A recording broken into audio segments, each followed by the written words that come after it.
welcome to NAPOD, where we provide NA speaker meetings and workshops in a podcast. We are an ad-free podcast, and if you enjoy listening, please help us to be self-supporting by visiting napod.xyz, look for the donate link, and drop $1 or $2 in the virtual basket. If you're also in AA or have friends that are, please tell them about our other podcast, Sobercast. Sobercast features AA speakers and workshops in the same format as NAPOD. We upload a new speaker every day, and it's easy to subscribe by searching for Sobercast, that's 2 words, on any podcast player app, or go to Sobercast.com. Enjoy the podcast, and thanks for listening.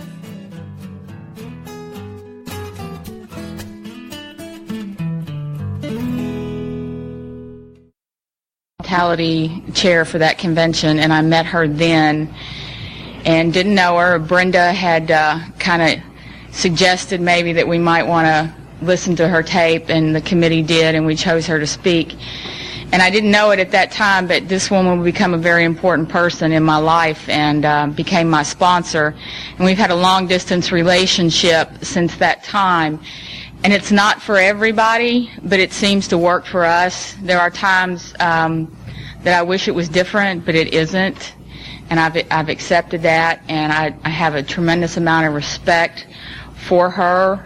And she is one of the few people that can nail me just dead on, and I'll take it from her because I know it comes from a place of love and compassion and concern. And I am so glad she's here. I don't get to see her very often. And those of you who have heard her speak, she's been here before, you know you're in for a powerful message. And those of you who haven't, please just sit back and listen and feel blessed as I do to have her in my life. I introduce Gina B.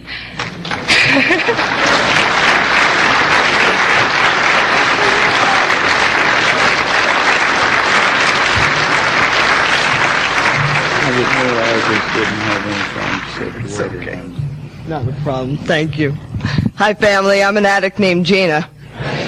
Can you all really hear me? Okay. Because I talk loud anyway.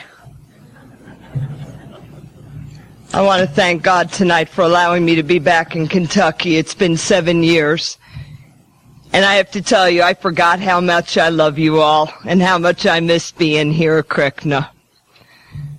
I want to thank God for allowing me to be clean all day today in Narcotics Anonymous. And you know, Miriam said it last night, I'll say it again.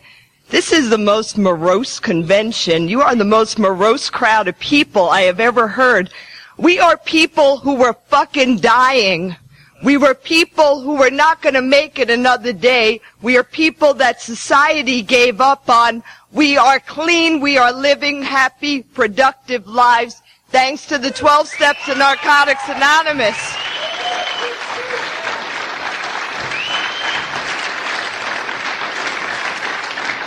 We are not here to sit in our seats and stare at one another. We are here to celebrate. Make some noise. It's a convention. Enjoy it. Soak it up.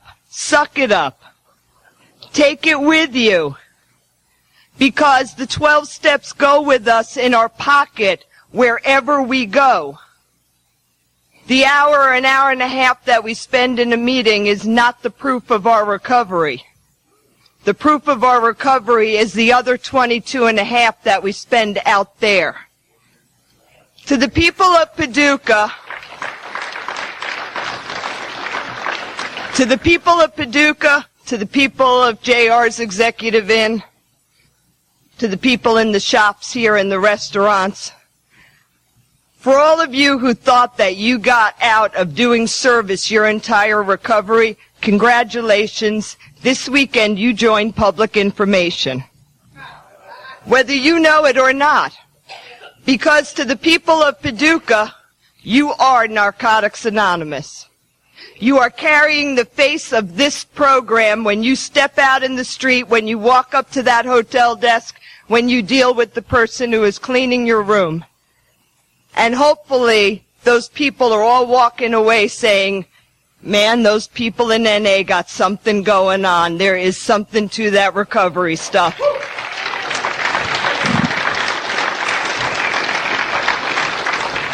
I want to thank Kentuckiana for asking me back.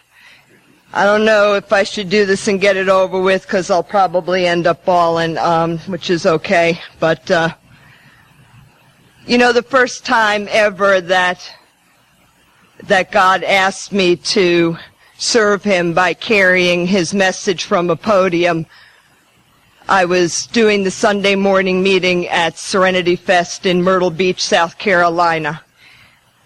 And when I went there, I met the Saturday night speaker, and she told me that she was from Paducah, Kentucky. And in my typical New York arrogance, I thought, where the fuck is Paducah, Kentucky? And do they really have any addicts there?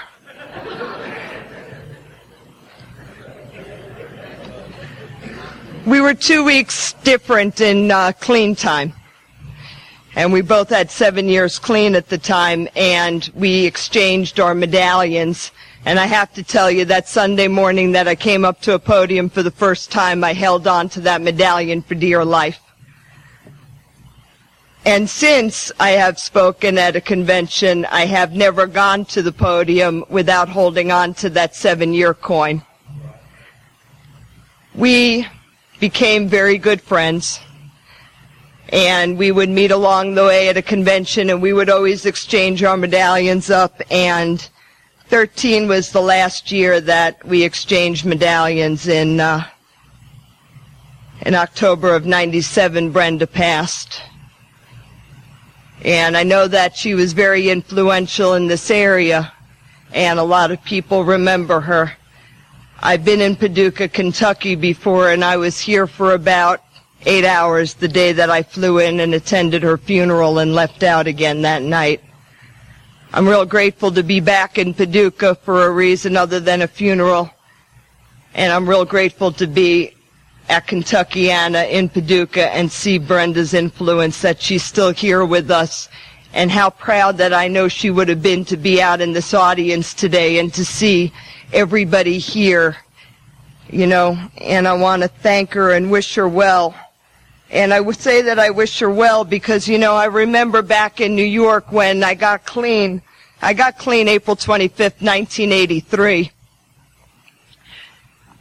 And when I got clean, within a couple of years, the people who had been real influential in starting Narcotics Anonymous in New York, a lot of them started coming down with other diseases that were a direct result of our addiction. And they started to die.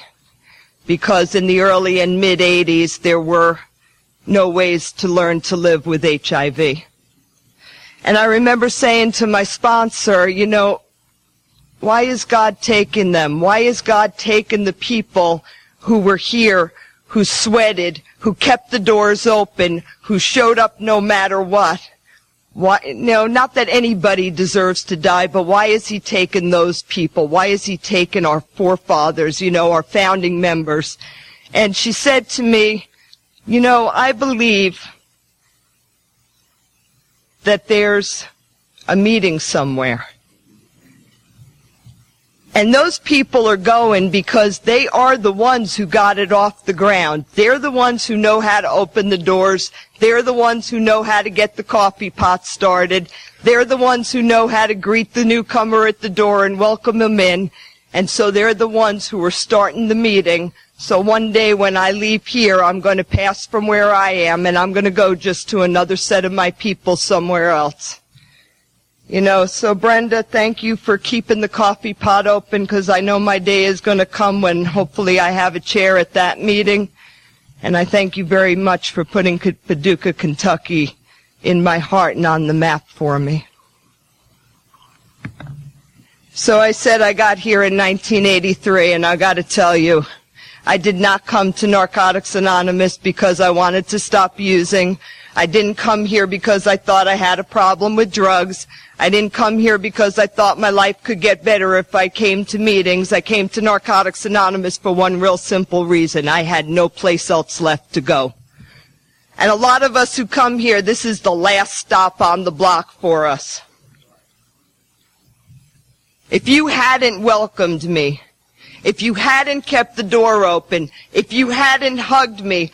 You know, sometimes I see today when we're here for a while, you know, and I know that I catch myself being guilty of it too, saying, you know, if the newcomer wants it that badly, they can come and ask me for my number.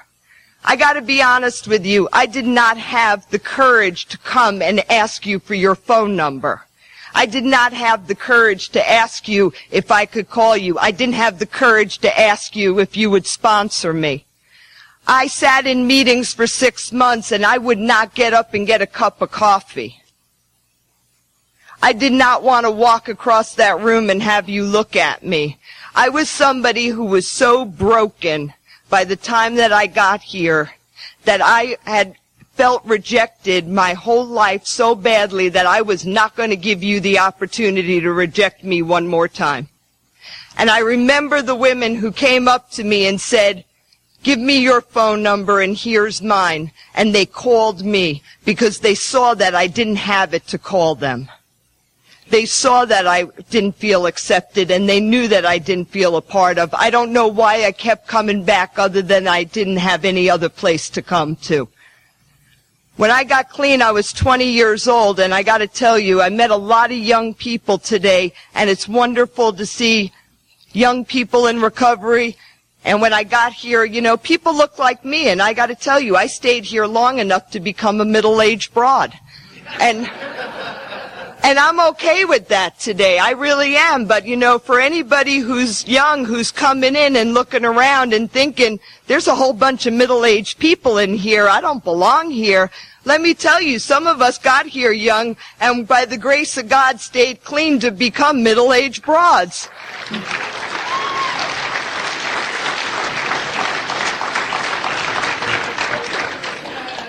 And getting older isn't always easy. You know what? There's parts on me that used to be up that now are down, and gravity's taken the best of it. And any of you women who started menopause, you know how much fun that is.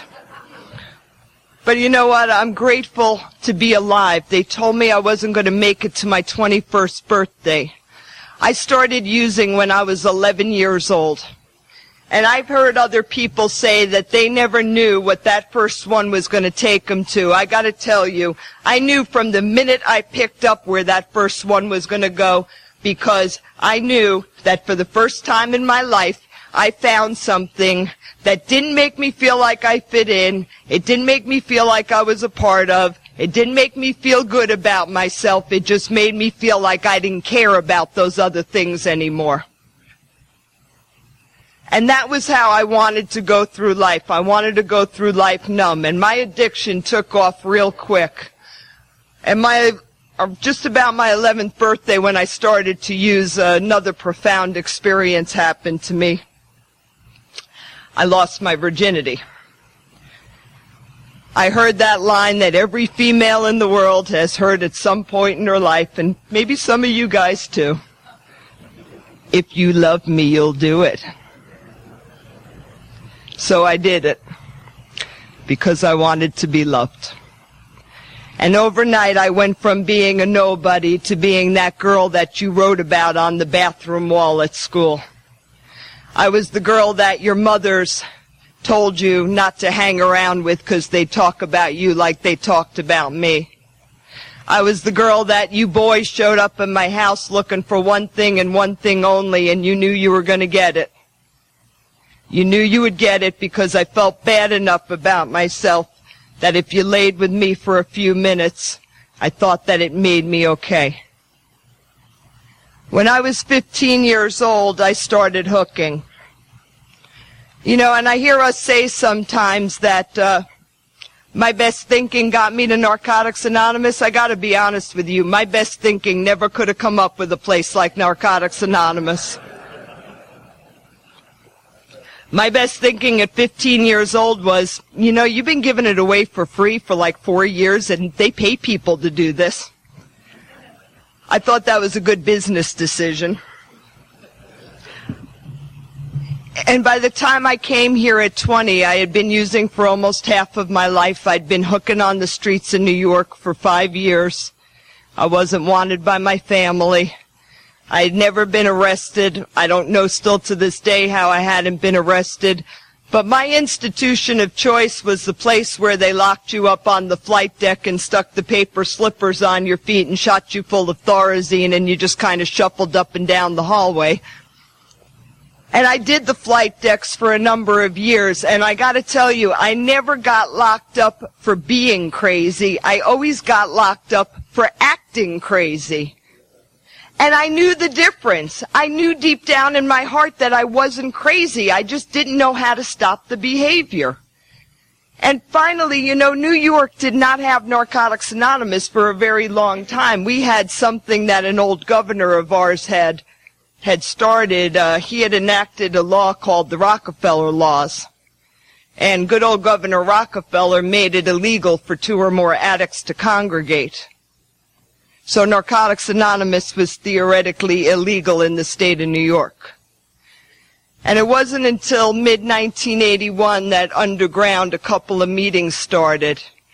You know, and by the time I came to NA in April of 1983, for any of you who have been to New York or seen a Greater New York Regional meeting list, we did not have 7 Narcotics Anonymous meetings in all of New York at that time.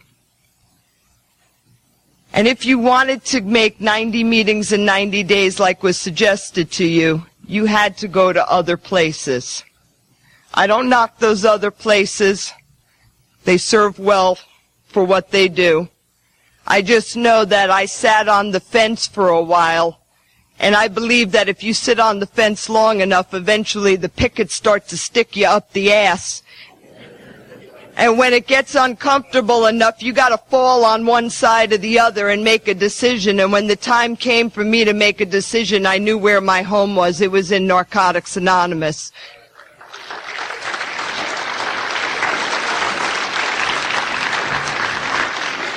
The Greater New York region today has over 1,200 meetings a week. And I am grateful to tell you that I don't have to go anyplace else for my recovery but NA. But when I got here, I did everything that you told me not to do, and I don't suggest to anybody that you recover this way, but this is my story. You told me to sit up front, I sat in the back. You told me, come early, leave late, so I came late and I left early. You told me to stick with the women, so I stuck with the men. I mean, people, this is what newcomers do. You know, and we forget that sometimes. I had just come off of 5 years of prostitution. I didn't come into the rooms of Narcotics Anonymous and in a couple of days figure out who I was and get in touch with myself. I came into meetings with skirts that barely covered my ass, fishnet stockings, and spike heels. This is who I was. And I did what I had done in here. And it was only through your love of taking me by the hand and telling me you don't have to live that way today. Because you see, I do believe what it says in the basic text that we are each other's eyes and ears. But I got to tell you, when you're seeing me do something unspiritual, I don't grow because you walk out of the meeting into the parking lot and tell somebody else what I'm doing. I only grow from those of you who have loved me enough to be honest enough with me to pull my covers and tell me the truth. And when we sit in meetings and we hear people say to each other, well, don't take my inventory, I got to tell you, God damn it, take my inventory. Take it. You know that line in the first step in the basic text where it talks about we rationalize the most outrageous sort of nonsense? I still have the ability to rationalize the most outrageous sort of nonsense, and I need to be pulled on it. And I am grateful that when the student was finally ready, the teacher appeared, because I spent a long time in here, not a long time, I spent about 4.5, 5 months without a sponsor. Let me tell you why I didn't have a sponsor. We tell people to get a sponsor, but we don't always tell them what a sponsor is. We just tell them if they should get one. So being a very intelligent addict, I don't know if you know I'm intelligent, so I'll tell you I am. And because I'm intelligent, I don't need to ask questions. I can just figure shit out for myself. So you told me to get a sponsor, and I knew what that was. A sponsor was like when you wanted to join the union or get into the country club, you needed someone who was in there already to sponsor you to member. So when you said to me, well, Gina, do you have a sponsor? I said, yeah, of course I do. I didn't want you to think I walked in here on my own and nobody sponsored me to be a member. Well, it took a number of months of listening to figure out what a sponsor actually was so that I could go and get one. There aren't any stupid questions in Narcotics Anonymous. The only dumb one is the one that you don't ask and it just might kill you. So when the student was ready, the teacher appeared. I got my sponsor in October of 1983. And I'm very, very honored and grateful to tell you that she is still my sponsor today.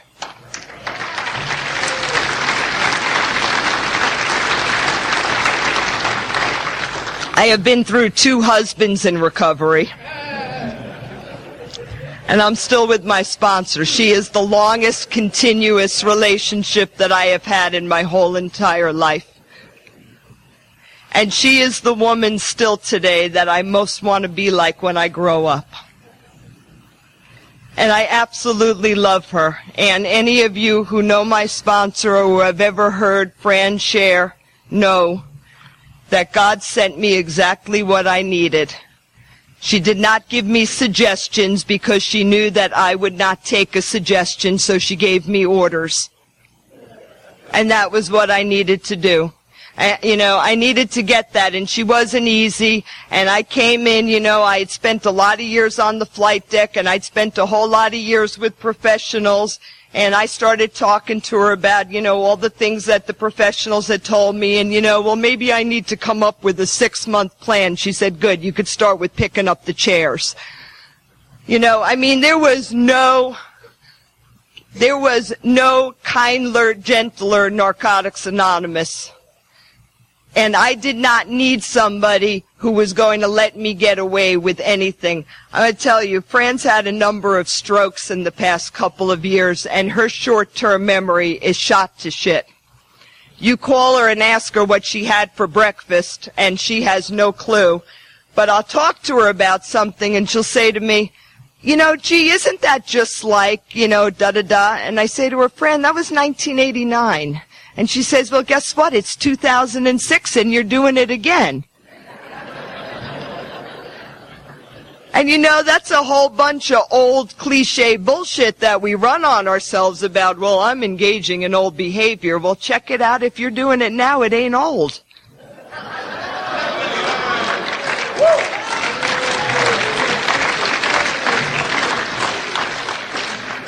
It's current. Work on it. It's only old till we do it again.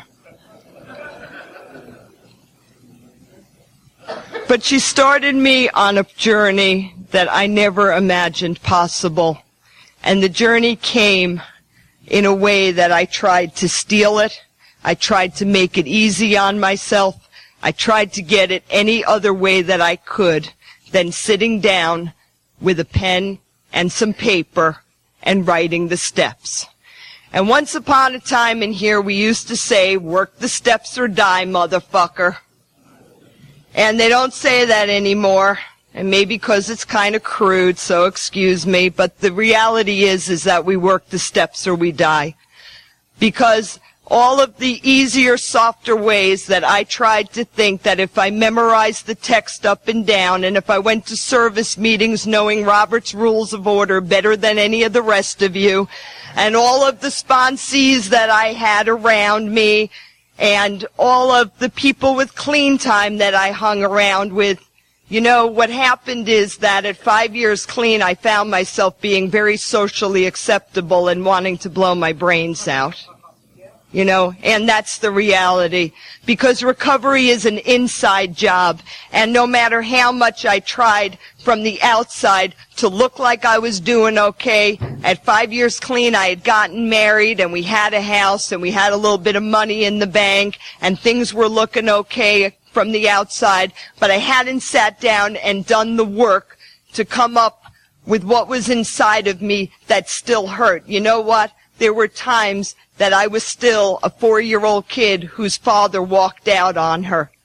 And it needed to get past all of that pain and all of the hurt and remembering the boys throwing me in the mud puddle and the kids talking about me and the girls calling my mother up and telling them your daughter's a whore.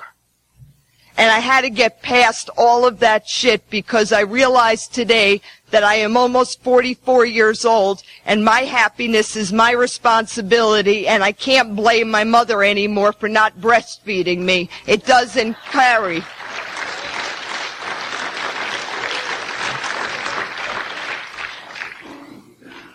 But I also found that life changes and the first marriage was not for the right reasons, whatever the right reasons are. And I ended up getting divorced. And I said that I wasn't going to get married again.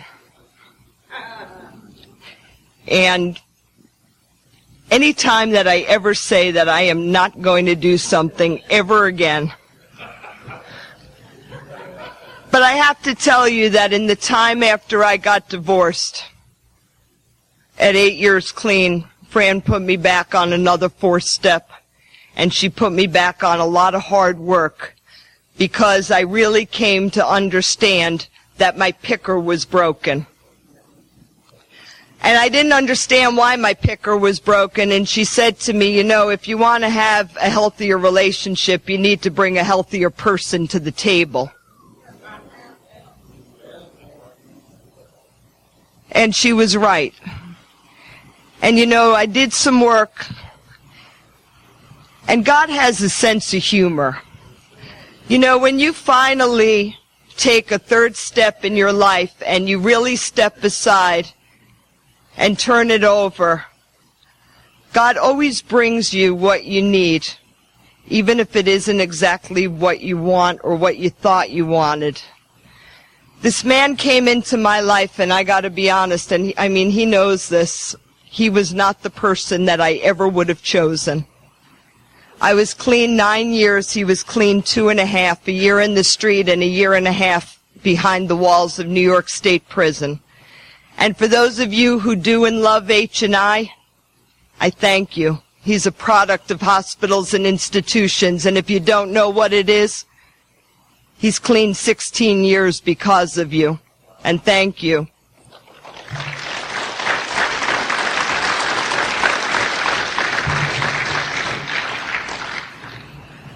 I'm with my husband today for 14 years.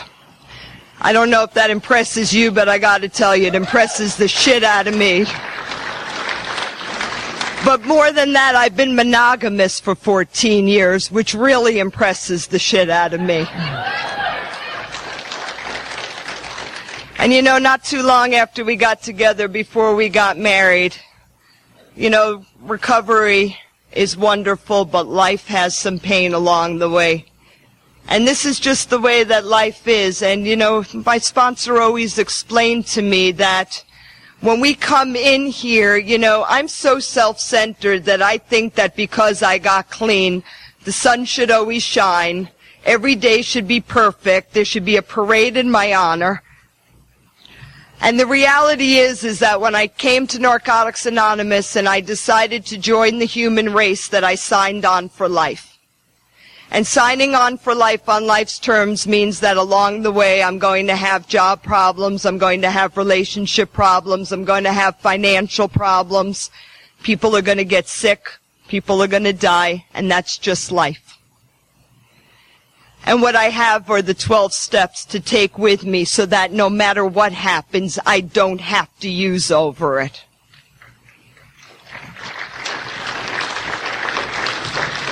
So in 1993, I found myself pregnant. And when I got over the surprise, I was very excited.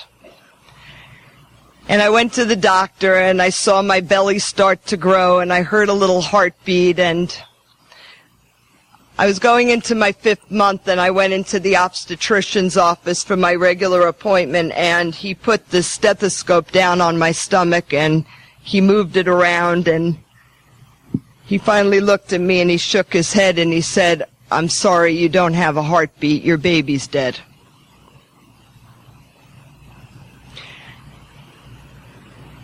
You know, I walked out of that parking lot into the parking lot from the doctor's office, and I just thought my world was over. And I held on to my husband, and we stood there and we cried. And he finally said to me, "What do you want to do?" And I'm so grateful that in a program of repetition, you have told me repeatedly what to do when I don't know what else to do with myself. I said, "Please take me to the meeting."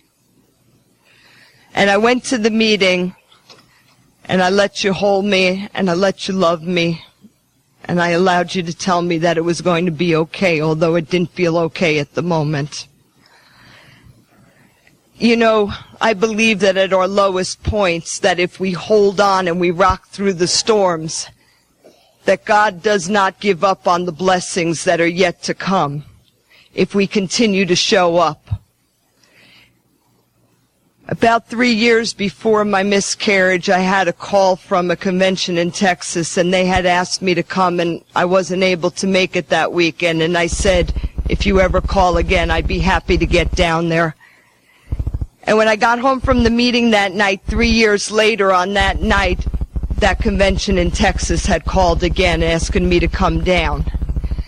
And it didn't take the pain away, and it didn't make it all better, but I believe that God is constantly reminding me that at the lowest moments when things seem hopeless, that the blessings are yet to come, that I just need to hold on to my chair and not give up 5 minutes before the miracle. You know, we're a well-meaning bunch of people, and sometimes in our well-meaning manner, we say some really stupid, hurtful things. And when I went into that meeting and told everybody that I had miscarried, a lot of you told me, "It's okay, you'll have another one." I've never had another one. I had 3 inseminations and 3 in vitro fertilizations, and I never got pregnant again. And the doctors finally told me that it was time to stop and accept that I was never going to have biological children. And I have never felt so worthless, useless, and defective as a human being, to know that the parts that God and nature gave me and intended my body to do were never going to do that. And I was so angry with God. And my sponsor said to me, "You know, do you want to be pregnant or do you want to be a mom?" And I said, "I don't know. Why?" And she said, "Well, if you want to be a mom, there's other ways you can be a mom, you know." And I sat down and I did some writing, and I realized that once again in my recovery, I had come to a pissing contest with God.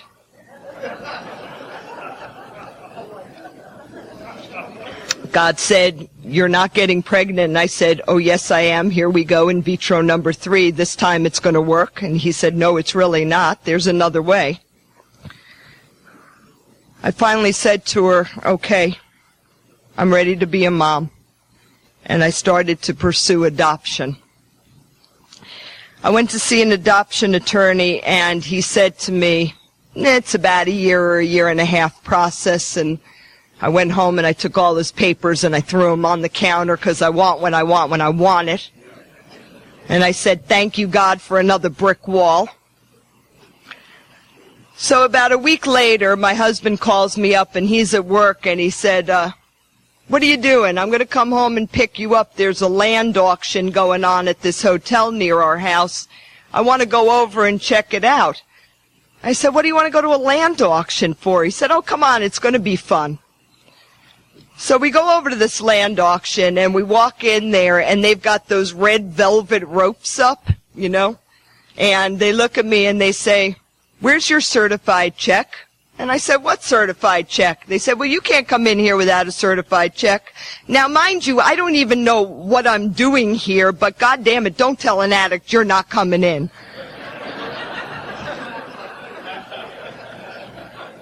I am not going to lie and tell you that this was my most spiritual moment, acting the program of Narcotics Anonymous and being a goodwill ambassador of recovery in action.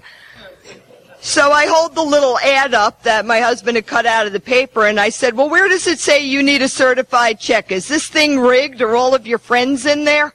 And I'm making enough noise about calling the New York State Attorney General that finally the man pulls the red velvet aside and says very quietly, why don't you go in and sit down?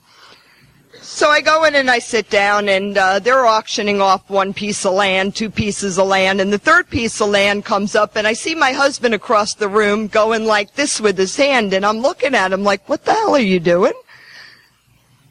And they raise the bid, and his hand goes up again, and then the next thing I know, the guy slams it down, and he says sold, and there's a stack of papers in front of me, and they're telling me, congratulations, I own 5.1 acres in fucking New York, nowhere, and by the way, you owe us $98,000.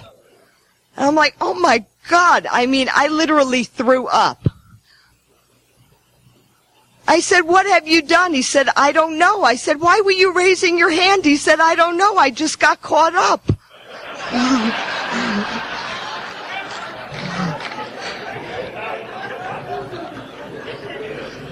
So my worst character defect, that I have to be honest, it was only when I turned 21 in this fellowship that I started to have an inkling of a desire to work on it, is procrastination. I wholly believe in doing nothing today that you could put off till tomorrow or possibly get away with never doing. So I have a bad habit of making plans and not telling anybody about it. So my husband bought me this chalkboard, and I'm supposed to write all our plans down, so now I just don't write them on the chalkboard. So he comes home about 2 weeks after that on a Saturday, about 5 o'clock at night, and he just walked in from work. He's in his uniform, and I say to him, I'm speaking in Roselle Park, New Jersey in about an hour. And he's like, what? I said, yeah, I'm supposed to be speaking at the speaker jam in like an hour. God damn it, you never write anything on the board. We never know where we're supposed to be. And we get in the car, and we're going down the Garden State Parkway in New Jersey, and he is cussing me the whole way there. We get there, they're running late, they were having a basketball tournament and a fish fry, and they're running behind, and we get into this auditorium, and I get up to speak, and there's no microphone, and it's about 98 degrees in there, and everybody's tired, and they're running out the door. I can't tell you, they were knocking each other over to get out the door. And I'm thinking, God, why am I here? For the first time, I said from a podium that we had just begun to pursue adoption, and a man I had never seen before walked up to my husband and said, there's a young addict in our area who just came out of treatment who's pregnant, and she's looking to place the baby. Can I give her your number? I tried to get pregnant for 7 years. 19 days after making the decision to adopt, I was introduced to my son's birth mother. As if God were telling me all along, when you're ready to let go and you're ready to do it my way, I've got everything worked out. I have all the plans in place. You just need to surrender. Once again, my son is 5 years old today, and he is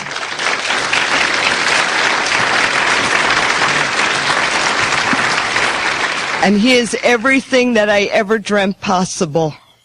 He is everything that I waited for. And you know what? I know that you didn't promise me, whiter teeth, fresher breath. You didn't promise me a house and a picket fence. You only promised me freedom from active addiction. But what you have given me, I can never, ever repay you for. And Debbie always tells me that I never, ever tell. Okay, so what was the point of all that land story? When I met my son's birth mother and I called the attorney back, the attorney said, "This is going to cost you about $25,000 or $30,000.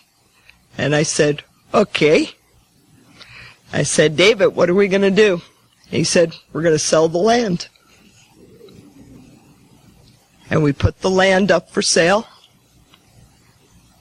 And we got an offer that was a little under. And then a week later, we got an offer that was a little over. And when all was said and done, I walked away without a bill and my newborn son out of the hospital. And if you think on my best day that I ever could have put that series of events into action the way that it worked and the way that it went down, on my best day, I never could have pulled that off. I am so grateful to you for allowing me to come all the way back into life. I am so grateful to have people in my life like my sponsee Debbie, like Mike, the people that I have known here for years and into my second decade, because I don't know if you're the kind of addict that I am, but if you are, then you'll know that if I drank with you in the bar for an hour, you were the very best friend I ever had in my whole life, and I meant it with my heart. I didn't have long-term relationships because I didn't have any integrity.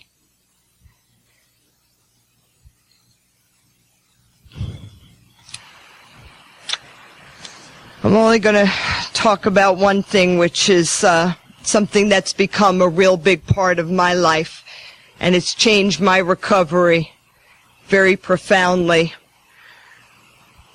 I heard you talk for a long time about staying in the moment and just for today and live each day to its fullest. And I never really internalized what that meant. And I talked about just for today, and I said to everybody, stay in the moment, and I didn't really understand what you were talking about until about 4.5 years ago. On a late, beautiful summer Tuesday morning in New York when I was sitting in my office, about 9 o'clock in the morning, and I was drinking coffee and reading my email and basically minding my business, when my sister-in-law called me and said to me that a plane had struck the World Trade Center. And I walked down to the other end of my office, and I was watching the first tower burning out the window when I watched the second plane come around and slam into Tower 2. And I remember when I was walking down to the window, the first thing I did was I looked out at that beautiful blue, entirely cloudless sky, and I thought to myself, how the hell did he miss that tower on a day like today? But as I watched that second plane hit that building, I realized at that moment that that wasn't an accident, that I was stuck on this island that was under attack. My son was a week away from his first birthday, and I remember praying, God, please just get me out of here and let me get home. When I got on the train to go to Grand Central, the conductor told us as we were underway that we were the last train to be allowed out of the city, that Grand Central had shut down after we had left. And when I got home and I started to watch the news and the enormity of what happened sank in, I realized that 3,000 other regular Joes just like me got up and went to work that day and were not sitting at home that night. Just like that. And I finally understood what you meant about just for today. I had put such a profound importance on. And you want to know the things that I put such a profound importance on? That you were trying to run this, and you were talking about that one, and this one was dating this one, and why was this one in that business? And you know what? It was all bullshit, and it really didn't matter. None of it mattered.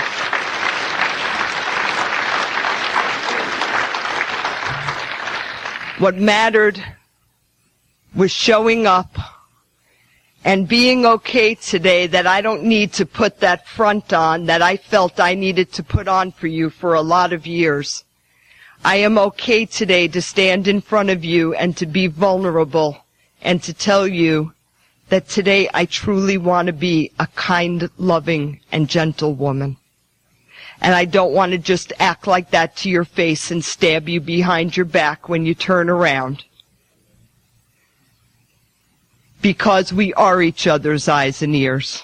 And no matter what I say in a meeting, no matter what I say to you on the phone, no matter what I say to you at the podium, if I walk away and do anything contrary to what just came out of my mouth, anything that I said just went out the window. I know how to talk the talk. I don't want to talk the talk today. I want to walk the walk.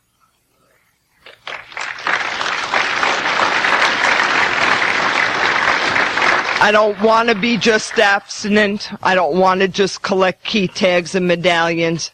I sold myself short in this program for a whole lot of years. I want today everything that you have to offer. I want to be happy, joyous, and free. And you have allowed me to do that. The greatest gift that recovery has given me has been the ability to put my head down on the pillow at night and close my eyes and go to sleep without having to listen to the committee that meets inside of my head and talks to me in my own voice and tells me that I'm worthless, I'm useless, I will never make it, and why am I even bother trying? I am grateful to Narcotics Anonymous. I am a proud member of this fellowship. My home group for anybody who is ever coming through Katona, New York, is Tuesday nights at 7:45. We are the When at the End of the Road meeting. We are a rotating step meeting. And I find it real important to tell you that I do have a home group, because otherwise I am homeless in Narcotics Anonymous.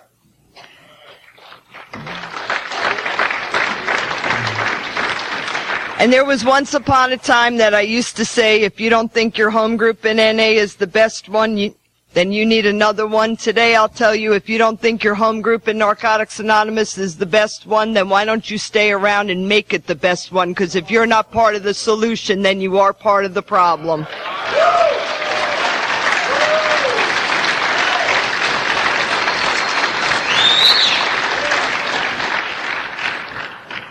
My gratitude to Kentucky, Anna.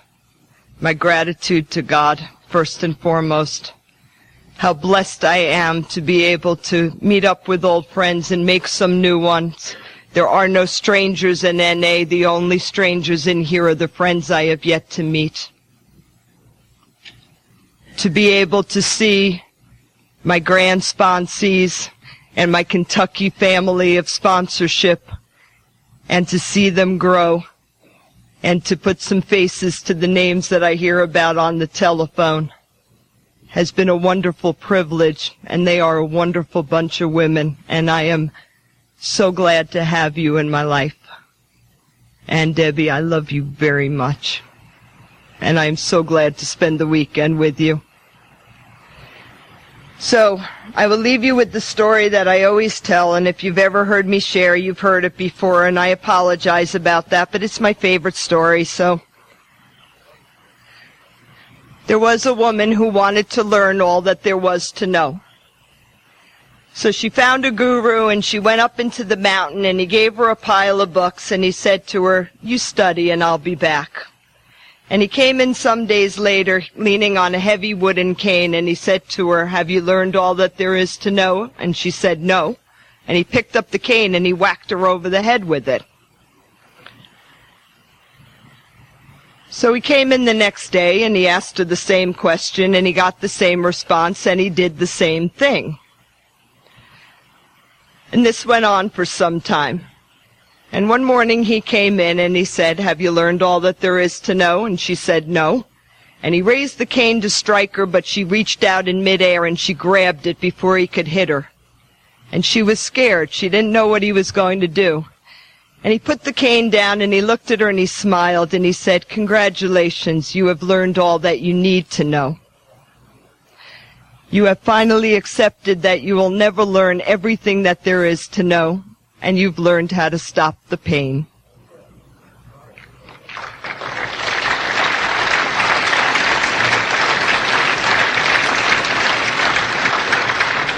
And I believe that this is the message that you give me on a daily basis. If my life has gotten this good, I have no reason to believe that it can't get any better. And I want more. And I have earned my right to the seat, and I am not giving it up. I have still, 22 years and some later, have no place else to go. And I am so glad that no place else to go meant that I ended up in the rooms with you. And I thank you for everything. My gratitude to this fellowship and my gratitude to this region for having me. If nobody else has told you that they love you today, let me tell you, it is 8:45 at night. You better look who you're hanging out with.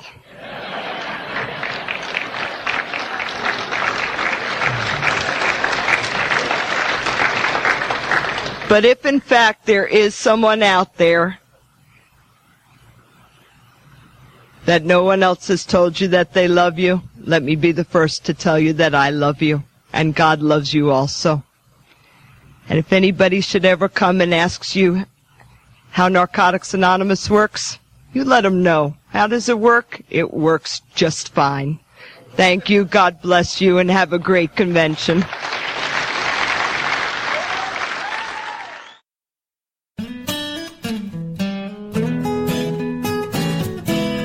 Thank you for listening. I hope you enjoyed the podcast.